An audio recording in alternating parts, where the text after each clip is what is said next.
The name Nigeria has become a household word the world over, yet it is barely 100 years old. It was in 1898 that the name was coined by an English journalist, Miss Flora Shaw, the then correspondent of the London Times at Lokoja. It came into first official British use in 1900. It was the British who constituted the Nigerian state and determined its current national borders. Long before Nigeria came into being, its landmass had been the home of the well over 240 ethnic nationalities that make up the Nigerian state. They did not coexist in total isolation, but had thrown up mutually. Some ethnicities like the Igbo, Idoma, Tiv, and Ibibio were decentralized village republics, while the Urobo, Efik, and the coastal city-states were oligarchies. Others like the Edo, Yoruba, Hausa, Igala, Nupe, and Kanuri developed into expansive states and empires.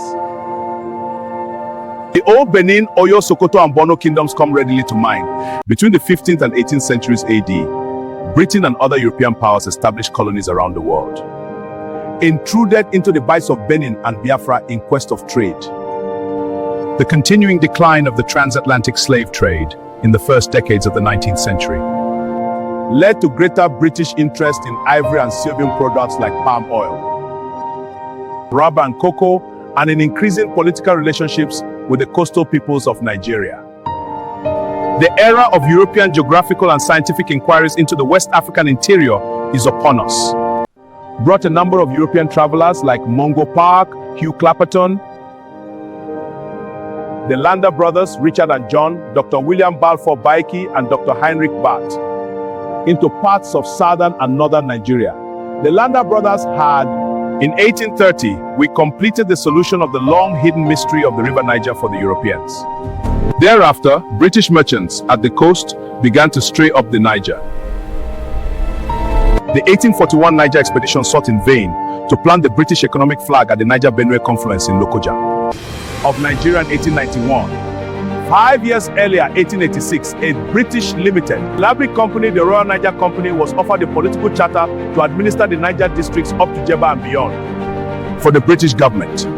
It was in 1900 that the British incursions into the hinterlands of the bights of Benin and Biafra were formalized into 3 colonial administrations under the Colonial Office in London. The 3 were Northern Nigeria, Southern Nigeria, and Lagos Colony.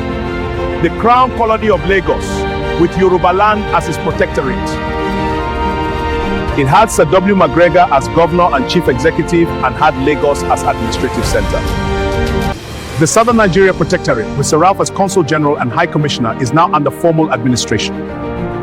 Calabar was the operational headquarters. From here, we coordinated our operations. The Protectorate of Northern Nigeria, with Sir Frederick Lugard as High Commissioner and Chief Executive. Lokoja was initially the administrative capital. 1900 was the year that Nigeria emerged as a political unit known to the world and to the peoples living within its boundaries. The next 14 years witnessed the progressive creation of the Nigerian state through politically calculated mergers. The Selborne Committee, which had been appointed in 1898 to advise the British government, is now as to the best way to administer the 3 separate British territories in Nigeria. I believe that the eventual amalgamation of the 3 was the answer, but it pleaded that it should be done at a more opportune time in the future. It took 2 successive mergers in 1906 and 1914 to unite the 3 administrations into one colonial British state. In 1904, the 2 southern administrations were brought together under one governor, Sir Walter Iga. 2 years later, in 1906, Lagos with its Yoruba Protectorate was incorporated into the Southern Nigeria Protectorate. The 2 were thenceforth administered as one political entity with its capital at Calabar until 1912. The 1906 amalgamation was largely undertaken to ease the financial problems of Lagos and its Yoruba Protectorate. The second amalgamation in 1914 was conceived to effect one Nigerian state, but not a truly united Nigeria. For imperial purposes, Britain wanted the South and the North to remain politically separate and different. The aim was to amalgamate the northern and southern Nigeria for fiscal reasons, rather than unite them politically. The primary concern of the British was to solve the precarious financial problem of northern Nigeria, which had needed annual subventions from London to balance its budget. Henceforth, The excess resources of southern Nigeria could be routinely utilized to resolve the northern financial needs. Each section of the country, north and south, went its own way administratively, even though Lord Lugard superintended the two as their governor general. In the two amalgamation exercises, 1906 and 1914, the Nigerian people were not consulted. The mergers were arbitrarily undertaken by the British in their own interest. As part of the 1914 amalgamation exercise, a Nigerian council was set up. The majority of its members were official European expatriates. There was provision for 6 Nigerian nominated members, namely Alafin of Oyo, 2 northern emirs, and members from Lagos, Calabar, and Benin Warri. The council was mainly a forum for the governor's annual address. No debate of the address was allowed. The northern bureaucracy advocated a separate and distinct development for the north. The British were manifestly biased in favor of northern Nigeria, which they regarded as well and better behaved than the south. They saw and treated the educated elites of southern Nigeria as crude upstarts. During his administration from 1914 to 1919, Lugard ignored Idi Moreau's advice to split Nigeria into 4 mega provinces. The idea of nation-state was certainly not anticipated by the British. There is evidence to suggest that the British colonizers of Nigeria were not too eager for such an eventuality. Though Governor Hugh Clifford created a new constitution in 1922, his prescriptions applied only to southern Nigeria. The Clifford reform abolished both the Nigerian Council and the Lagos Colony Legislative Council. He replaced them with another legislative council for the colony and protectorate of Nigeria. This council had no power to legislate for northern Nigeria. Constituting the council were 46 European, 27 officials and 19 non-official, and 4 Nigerian members. The Nigerian members were to be elected, 3 from Lagos and 1 from Calabar. The 1922 constitution was the first to introduce elective representation in Nigeria, albeit in a grossly deficient manner. The Nigerian National Democratic Party was formed to contest the 1923 elections.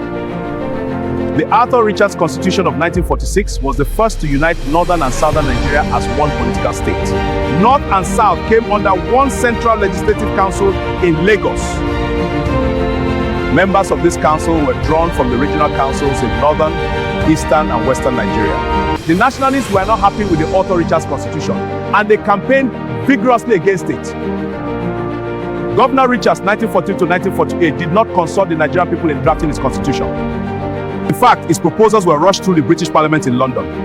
A constitution made provision for a House of Chiefs for northern Nigeria. The Eastern and Western Regional Councils had 13 non-official members each, while the Northern Regional Council had 18. The regional councils had their official members too. The Central Legislative Council in Lagos had unofficial majority for the first time. Arbitrary exercise of power and absolute autocracy had characterized the British administration of Nigeria since. Despite the existence of the Legislative Council, the Lagos pressure groups, and the African Free Press. Up until 1947, power was absolutely vested in the colonial governor as sole legislator. He ruled by proclamation. The British administration depended greatly on divide and rule tactics, backed up with use of force or threat of violence. It was more interested in economic exploitation of the country than in its political unification. Notable shifts occurred between 1922 and 1939 in the political perception of many Nigerians.